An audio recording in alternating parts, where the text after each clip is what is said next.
Hi, I'm Chloe Augusta, and just giving you a little video about me and what I do. I'm an artist, I'm also a teacher. I have been pretty much all my life, I'd say. My parents both painted when I was young, so I joined in. I would go to my grandparents' house, and my grandmother, who studied art in Sydney art school, she would teach me to draw, to paint. My grandfather would put me next to some clay and tell me go, because he was a potter. So my aunt is a designer jeweller, Pruden and Smith in Ditchling and Sussex, which they were associated with the Eric Gill Guild of Craftsmen. Dunstan Pruden, he was the silversmith, and you can see one of his chalices in Liverpool Catholic Cathedral, which is great. So anyway, that's part of my history and background.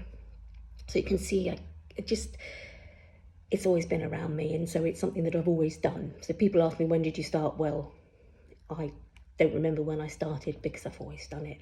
I've always painted, I've always drawn. Whenever I was around my grandfather, I made clay. Drew as well at my grandparents. I spent a lot of time with my grandparents. I come from a pretty bohemian family.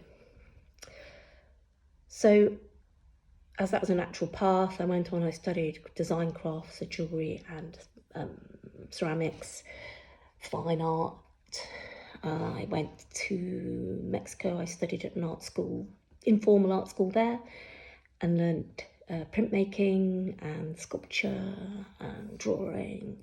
Did some exhibitions there with them, and I also studied to teach art at secondary level. So I taught in art schools for 10 years around this area before starting my own art school, which I've been doing for 7 years, which is wonderful. At the same time, I've always painted and I'm always doing my own work. I just haven't really pushed it. I mean, I've done a couple of exhibitions here and there, but I'm beginning to now become interested in exhibiting my own work again, building up a body of work. I'm building my own studio at my home in Parkgate. So that's becoming part of everything that I do. Now my daughter is independent, I can do that. That's me. Why do I do what I do? Because it gives me fulfillment, it gives me a sense of purpose, and because I really love it. But I also really love my students. I love what they do. To me, it's really important that everybody can create work of high quality that's individual to them, and that they have a real depth of understanding about art, what art is, all the skills and aspects of it, and how you can create within it yourself. I've got students who've been with me since the beginning. They're wonderful, and I love what they do. It's amazing. I don't restrict them to being, these people just doing an evening class. They're artists and they create amazing work.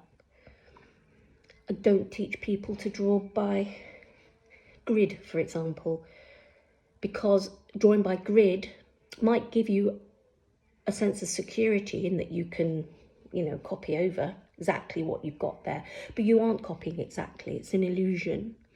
Also, it doesn't teach you to understand a picture as a whole. It doesn't make you understand that you always start big, the whole, and then you go in smaller, smaller, smaller, smaller. These are fundamentals of practice, of good practice.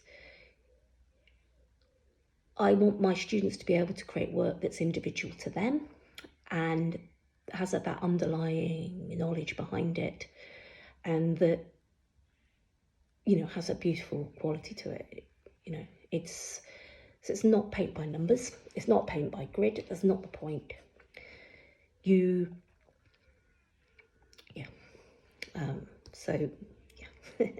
about the individual and the joy and what you can gain from creating and making things and doing things, and that the sense of reward you get from it.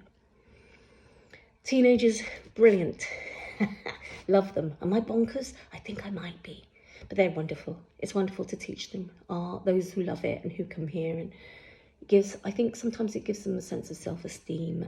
I know with one student of mine definitely has helped a lot in that regard. And yeah, just feeling they're good at something, and that's something that they can enjoy, and yeah, it really means a lot. And they're great. They just create these lovely relationships between each other, and it's a really super thing. I love it. Children, oh, yeah, wonderful too. It's so amazing to see what they can do. Gosh, if you believe in them, if you teach them something, you might think it's too difficult. Oh, it's not. They just absorb like this. They're faster than adults, and they sometimes draw better than adults as well. We're talking 10-year-olds. They're so capable and can draw really extremely well at a young age. So again, I have very high expectations of everybody who I teach. Pottery, awesome, love to teach it, but I like to do that in small groups or individually, because especially when it comes to wheel work, it's very skilled.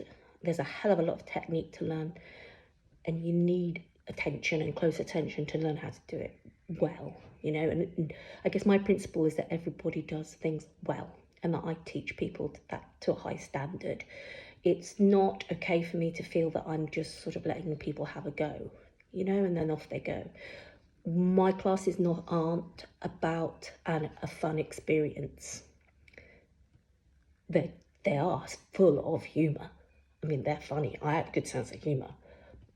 However, underlying that, there's always the principle that we do everything to the highest standard that we can. And that's my principle, that I pass on the knowledge that I have, which is very in depth, and the skills that I have to a high standard too. Yeah, it's about learning and creating, and art as a principle in itself. And that's what it's about. For me, that's what it's about. And it's certainly meant that my life's been good. And I hope to pass that on to other people.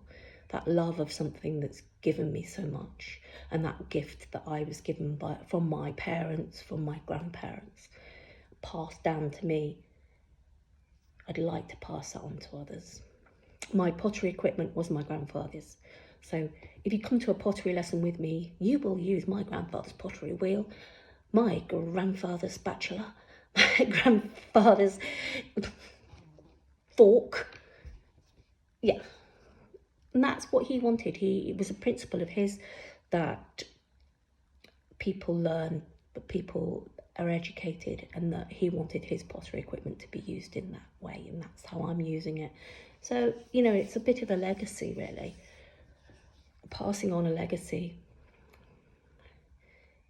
We go back, I know, to the arts and crafts movement, and I think, you know, where that comes from, with the Eric Gill Catholic Guild of Craftsmen, and I think William Morris Guild. Somehow we have some connection with that too. I don't know what it is, but I suppose it's coming from that set of principles, you know, that it's a value in itself, being able to make, to create, to craft, and having a depth of knowledge around it.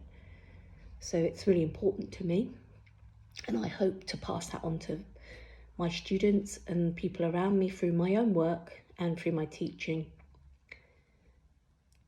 I guess that tells you about me and what I do. I teach drawing and painting. Anything, I can do the lot, so whatever you like. It's great, I love it. But it's good to have a broad knowledge and try lots of different things, and don't restrict yourself to a narrow level of achievement, you know, or a narrow level of knowledge, you know. You can do a great deal and be really proud of what you do. That's it. What else can I say? Goodbye from me, goodbye from my lovely studio. Bye.